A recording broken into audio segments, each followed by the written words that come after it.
안녕하십니까, 박사입니다. 저명한 석유 경제학자로 세계은행 에너지 컨설턴트인 맘두 살라멘은 이번 주 오일 플러스 뉴스에 서방 국가들의 러시아 원유 수출 가격 상한제는 이미 실패했다고 평가했습니다. 오일 구루라고 불리는 맘두 살라멘은 세계에서 가장 저명한 에너지 경제학자입니다. 그는 주요 산유국 가운데 어느 나라도 시장 평균보다 훨씬 낮은 가격에 원유를 판매하는 데 동의하지 않을 것이며 오히려 서구 국가들이 오일에 굶주리게 될 것이라고 말했습니다. 맘두 살라멘은 가격 상한제는 이미 실패해 곧 쓰레기통에 처박힐 것이라고 말했습니다. 그리고 오페크 플러스와 러시아 가운데 시장 가격이 배럴당 $85 이상일 때 $60에 파는 나라는 없을 것이라고 단언했습니다. 그리고 산유국들은 구매자를 쉽게 찾을 수 있지만 서방 국가는 판매 국가를 찾기 어려울 것이라고 말했습니다. 그들은 석유가 없으면 경제가 정지되기 때문에 최후의 패자가 될 것이라고 그는 밝혔습니다. 맘두 살라멘은 그 증거로 12월 5일 가격 상한제가 발표되자 브렌트유가 배럴당 $73에서 $85 43센트로 17%나 상승한 점을 들었습니다. 그는 또 러시아 경제가 가격 상한제 영향을 받지 않을 것이라고 지적했습니다.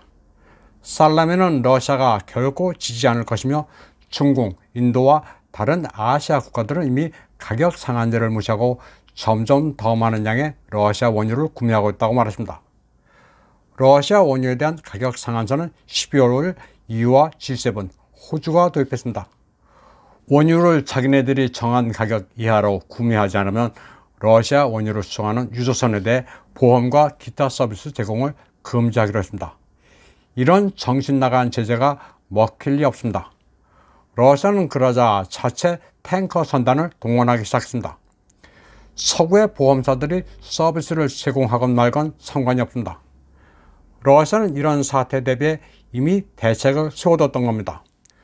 러시아의 자체 유조선단을 그림자 함대라고 합니다.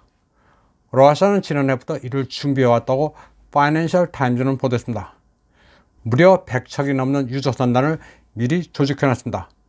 러시아 정부는 천재만 있는 것 같습니다. 경제 제재를 우회할 전략을 소리 소문 없이 준비해왔던 겁니다.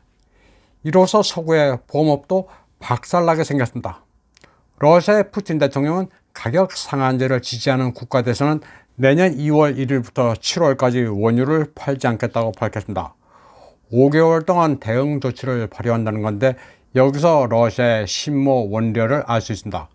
어차피 너희들은 우리 석유 없으면 살 수 없으니 똥인지 된장인지 일단 한번 먹어보고 잘 판단해 보라는 겁니다. 세르게이 라브로프 외교부장도 러시아를 미워하지 않는 일부 유럽 리더들과는 관계를 계속하겠다고 밝혔습니다.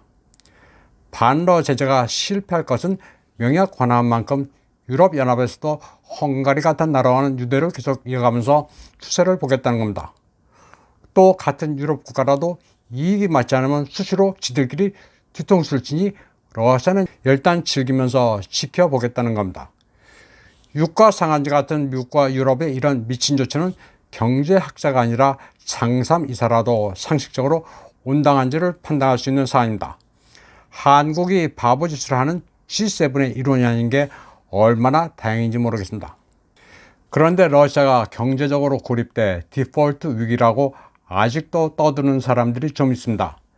그러나 사실을 따져보면 전 세계 인구의 80%, 글로벌 사우스는 서방이 아니라 러시아 편입니다. 러시아가 고립되고 있다는 말을 아무 생각 없이 떠들고 들리는데 그 사람들은 고립이란 단어의 뜻을 잘 모르는 것 같습니다. 거지로 전락하고 있는 이른바 G7을 제외하고 중동과 중앙아시아, 아시아 대부분, 그리고 남미 아프리카는 절대 러시아가 고립됐다고 여기지 않습니다. 또 러시아에 대고 멸공이라고 외치지도 않습니다. 다음 소식입니다. 유럽연합 안에서 러시아 매체에 대한 탄압이 극심합니다. 서구 매체와 다른 시각을 가졌다고 해서 방송 중단 명령을 내리고 있습니다. 이에 대해 마리아 자하로와 러시아 외교부 대변인은 용납할 수 없다고 밝혔습니다. 이달 초 프랑스의 TV 규제기관인 아르콤은 위성사업자 유텔셋의 채널1 러시아, 러시아 베르브이, NTV 채널 송출을 중단하라고 명령했습니다. 자하로바 대변인은 프랑스의 이런 조치에 분노하고 있다면서 이는 일상이 된 러시아포비아의 표시라고 평가했습니다. 그녀는 유럽인들이 정부에 자유롭게 접근할 권리를 박탈당하고 있다면서 파리와 브라셀은 서구 주류 매체가 보여주는 것과 일치하지 않는 관점을 말살하려 한다고 말했습니다. 그리고 이 같은 금지 조치는 서구의 소위 민주화 모델이라는 것이 외교정책의 목표를 달성하기 위한 도구에 지나지 않는다는 사실을 보여줄 뿐이라고 말했습니다. 이유는 3월 스푸트니크와 RT의 방송을 중단시켰고 새로운 제재 패키지를 도입해 블랙리스트에 오른 채널의 수는 그 이후로도 꾸준히 증가했습니다. 러시아 매체 가운데 가장 규모가 대표적 메이저는 RT입니다. 원래 영상도 시청이 가능했지만 차단당했고 홈페이지는 검색해 읽을 수 있습니다. RT.com을 검색하면 바로 나옵니다. 영어로 서비스가 되니 보기도 편합니다. 전 세계 뉴스가 아주 일목요연합니다. 특히 피처와 옵에드는 아주 수준 높은 읽을거리로 가득 차 있습니다. 러시아, 동유럽, 북유럽에 뛰어난 학자들이 기고한 글들이 많습니다. 혹시 영어가 불편하면 자동 번역기를 사용해도 됩니다. 번역이 어색하지만 대략의 의미는 쉽게 이해할 수 있습니다. 러시아어판도 있습니다. 영어판보다 뉴스 가짓수가 훨씬 많고 다른 제휴사의 기사도 검색할 수 있습니다. 우크라이나 특수군사작전의 전황도 따로 페이지가 있어 자세히 알 수 있습니다.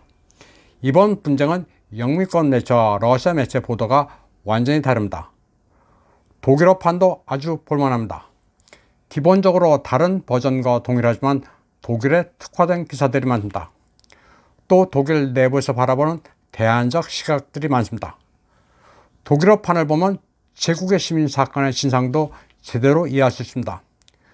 60, 70대 노인들이 체제 전복을 기도했다는 올라프 숄츠 정부의 의도도 알 수 있습니다.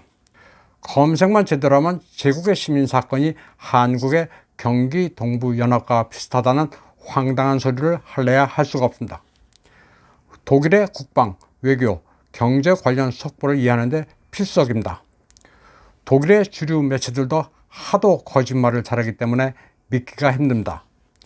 특히 독일어판의 마이농, 어피니언 안에도 수준 높은 기고 글들이 많습니다. 독일인 특유의 깊고 이성적인 사고가 녹아있는 글들을 접할 수 있습니다. 스르비아 이 발칸, 세르비아와 발칸 버전도 한국에서는 접하기 힘든 뉴스들을 읽을 수 있습니다. 세르비아와 러시아는 형제 나라이기 때문에 뉴스가 아주 자세합니다. 발칸 반도 정체는 한국에서는 거의 미지의 세계입니다. 세르비아와 코소보, 알바니아를 바라볼 수 있는 창을 제공하고 있습니다. 물론 번역 기능을 사용하면 쉽게 읽을 수 있습니다. 다만 한글 번역이 좀 엉성하게 흠입니다. 독일어판이나 세르비아 발칸판이나 그럴 경우 영어 번역 기능을 키면 내용을 정확하게 파악할 수 있습니다. 요즘에는 외국어가 서툴러서 정보에 접근할 수 없다는 것은 핑계입니다. 조금 노력만 하면 정보의 바다에서 얼마든지 양질의 컨텐츠를 접할 수 있습니다. 이번 방송은 여기까지 하겠습니다. 시청해주신 여러분 감사합니다.